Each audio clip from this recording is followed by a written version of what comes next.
Hello everyone, and thank you for watching this video. It is Wednesday, September 28th, 2022. I'm trying to film this video before Hurricane Ian comes in, so let's push on with this video. This video is basically a get to know me sort of Harry Potter preference video of things I like and don't like about Harry Potter. So, with this fun video, let's get started with the first question. When did I first get introduced to Harry Potter? Well, my best friend back in grade school, David Barretto, he told me about this movie, Harry Potter and the Sorcerer's Stone, that was going to be on TV, and he wanted me to come over and watch it with him.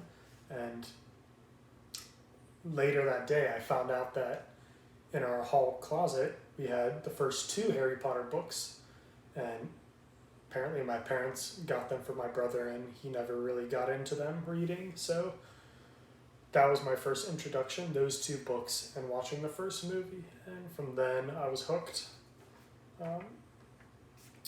What is my favorite book and favorite Harry Potter movie? Now, I have a solid ranking of my favorite Harry Potter books from favorite to least favorite, even though I love them all, but the best one by far for me has got to be Harry Potter and the Goblet of Fire. Triwizard Tournament, Mad-Eye Moody, the big reveal, just a wider scope of the wizarding world with the schools coming together and the three tasks. It's just so,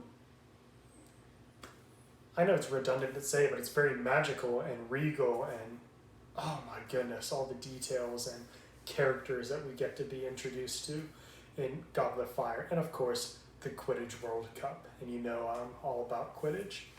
Now my favorite Harry Potter movie is actually Harry Potter and the Chamber of Secrets. This might be an unpopular opinion, but I truly believe that Harry Potter and the Chamber of Secrets is the superior movie in terms of sitting back and getting immersed in the world. It's one of the longest movies, and if you really want to get a feel of what school life is at Hogwarts, that's the movie to watch, because it's really about Harry and his best friend Ron and his time at Hogwarts, because Hermione's there too, don't get me wrong, but she gets petrified and she's absent for a lot of the second half of the story, but it's really about a young boy and his best friend and how they live and navigate throughout Hogwarts with this huge basilisk and mystery that's befuddling everyone, people getting petrified, and the Chamber of Secrets being opened. Plus there's Quidditch and the Death Day party, which we don't get to see in the movie, but yeah, anytime where you get to see ghosts, like Nearly Headless Nick, that's always a treat. But yeah, for me personally, Harry Potter and the Chamber of Secrets, my favorite Harry Potter movie by far. Now, my favorite Harry Potter character, well, obviously, it's so hard just to pick one, but Harry has got to be up there. He's the main character. We follow the story through him, and I don't think you could be a real Potterhead if you don't have a connection, or at least a liking for Harry as the main character. So Harry is definitely one of my favorites.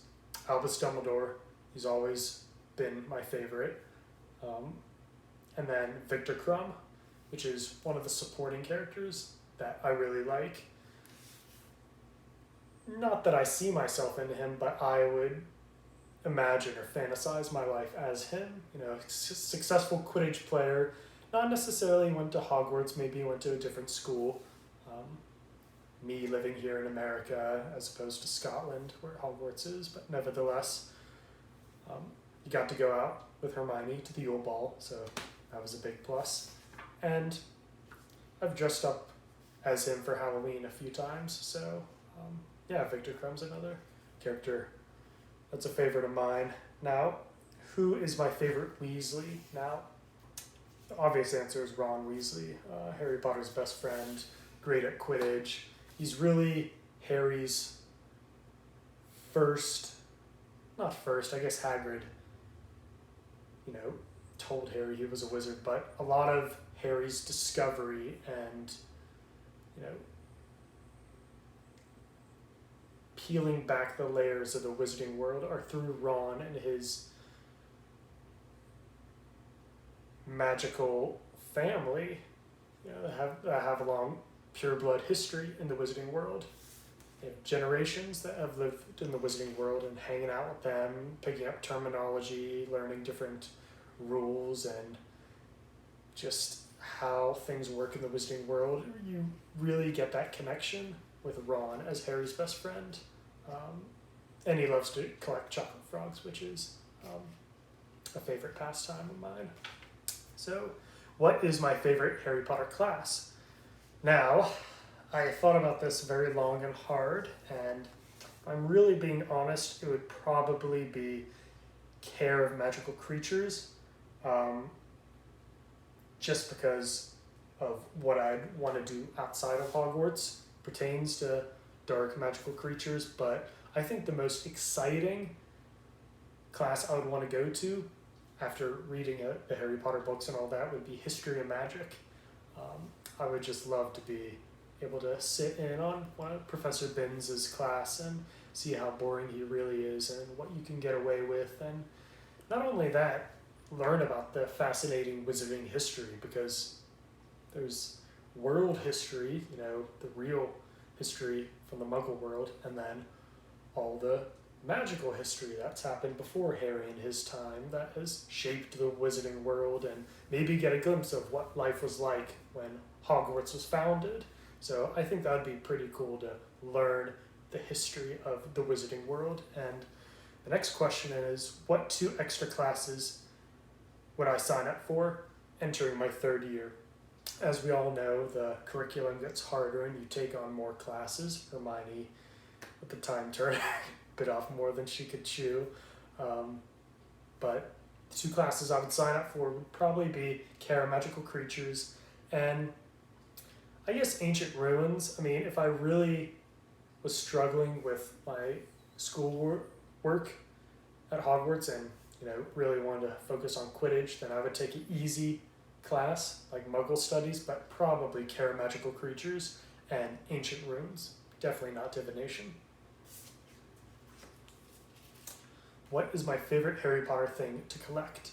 And what is my favorite Horcrux? Well, thankfully they're not the same.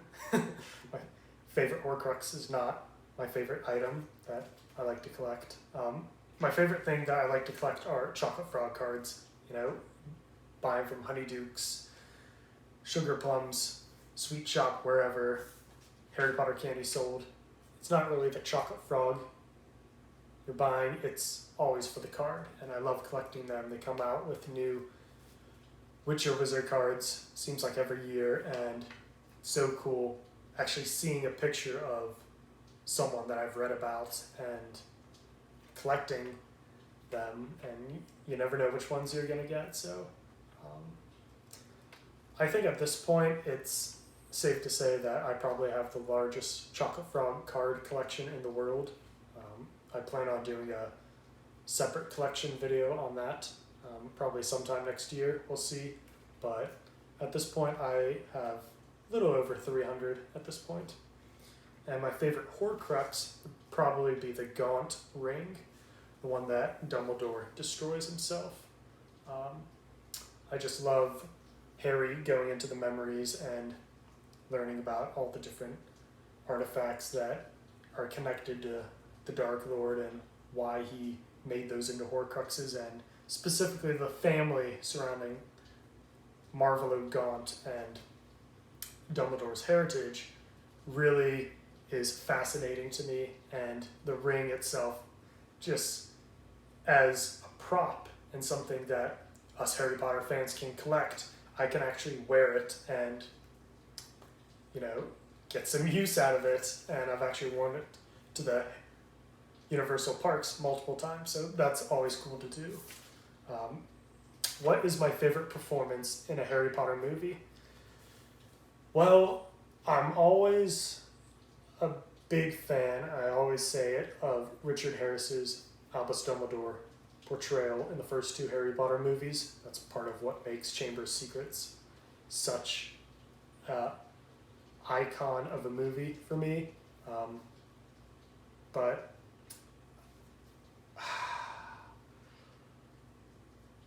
I don't know, there's something about Alan Rickman as Severus Snape that if you imagine any other actor in that role when they were making those movies back then, or even, God forbid, they would try and remake those movies now, who they would get, just as far as your imagination works, no one would come close to what he was able to do.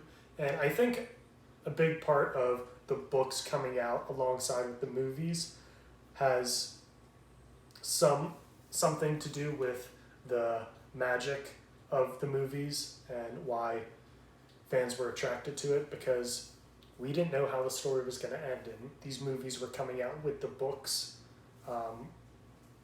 So yeah, if they were to remake the movies now after the fact, what we know now to be the story, beginning and end, there would just be a little thing missing. And Alan Rickman knowing his character's fate beforehand just gives a little something that we'll never be able to see again. Now, what is the most underrated performance in a Harry Potter movie? Well, I would have to say it's either a toss-up between, I think his name is David Bradley, who plays Argus Filch, Mr. Filch, and, oh gosh, I'm blanking on her name. This is terrible. I can't remember her name, but she plays Professor Trelawney. Emma Thompson, that's her name, Emma Thompson. I think she's very overlooked in her performance, not only with the costume design, very unrecognizable, but just the sheer timidness and uniqueness of that professor, and you know how she teaches divination, and just when you see her on screen, it's just like, oh yeah, that's Professor Trelawney. She is Trelawney. And I think they did a phenomenal job in not only casting her, but the filmmakers and Emma Thompson bringing that character to life, because that could have been a way whole different character from what we got, a bigger caricature that could have taken you out of the movie. But yeah, I'd say Emma Thompson as Trelawney, or David Bradley as Filch. Because Filch, you gotta remember, he doesn't really become comedic until, third year, maybe, if that. But I don't know, he just looks like he belongs at Hogwarts with his raggedy clothes and Mrs. Norris nearby and the fake rotten teeth and just the greasy hair. It's perfect for Filch, and he nails it, and I wouldn't want anyone else to play Filch. And that's another reason why I love Chamber of Secrets. That character is just brought to life so well, and yeah, I really like that character, how they brought it to the screen.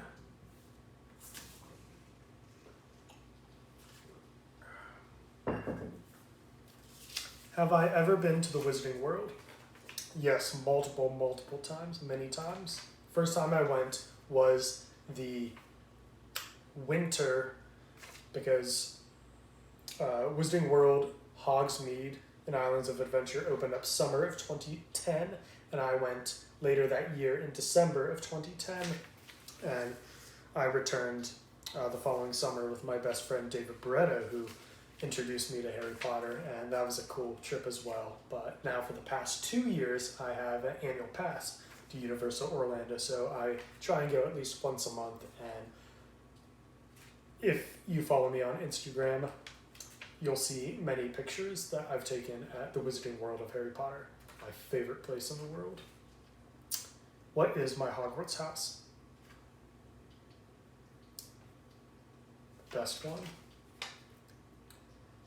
What is my favorite Wizarding World ride? I would have to say, without a doubt, not even close, the Forbidden Journey. Not only is the ride great and thrilling, and you don't need 3D glasses to wear, it is what it is.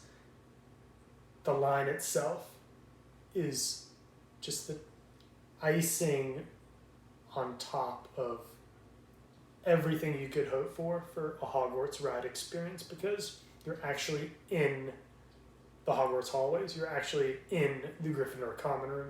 You go through the herbology greenhouse. You pass by the griffin that leads up to the headmaster's study and see the Sorting Hat. You can look into the Mirror of Erised. You can actually touch the Hogwarts castle from the outside when you're about to go in to the queue line.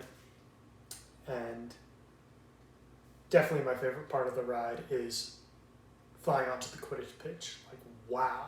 I mean, I will never forget that, the first time I rode that. Now, what is my favorite Wizarding World park?